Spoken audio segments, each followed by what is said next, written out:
Τι κακό είναι αυτό, ρε? Τι λιμουζίνα και πολυκατοικία. Αλλά να, εδώ λέει πουλούνται διαμερίσματα. Μα πού είναι, ρωτάω? Α, να το μιλάει ένας εργολάβος. Διαλέξτε. Και μου αμουλάει μια πολυκατοικία 40 μέτρα. Πότε βρέθηκα εκεί πάνω, ούτε κατάλαβα.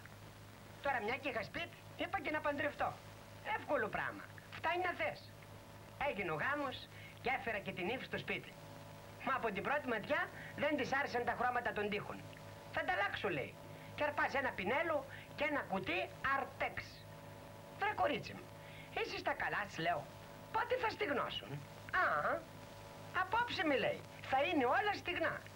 Και είχε και δίκιο. Την άλλη μέρα ήρθε πεθερά μου. Οι χρωματισμοί δεν ήταν του γούστου της.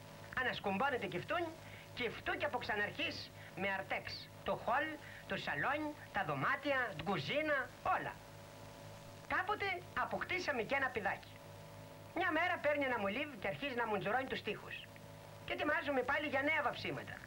Μα στην ώρα καταφτάνει η γυναίκα μου. Τι κάνεις, ρε, μιλάει εκεί? Α, τρελάθηκες. Τα Αρτέξ πλένονται με σαπούνι και καθαρίζουν.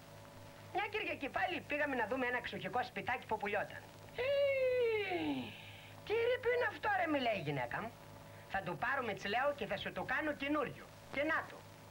Αρτέξ τους τοίχους, ουλτραλάξ τα κουφώματα. Και τι σαν έπιασε η βροχή την ίδια μέρα? Α, τα χρώματα αυτά δεν φοβούνται τίποτα. Και η ζωή μας έτσι πια κυλάει ήρεμη και ευτυχής. Διότι το χρώμα δίδει στον άνθρωπο αισιοδοξία, κέφι και χαρά. Αν πώς.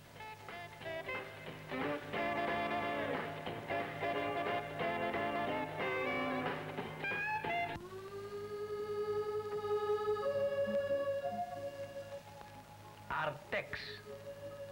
Τα περίφημα πλαστικά χρώματα για τοίχους. Ουλτραλάκ. Μοντέρνα ριπολίνη για πόρτες, για κουζίνες, για λουτρά. Προϊόντα της βιομηχανίας Χροτέξ. Νικολογιάννης Τσιμπούκης.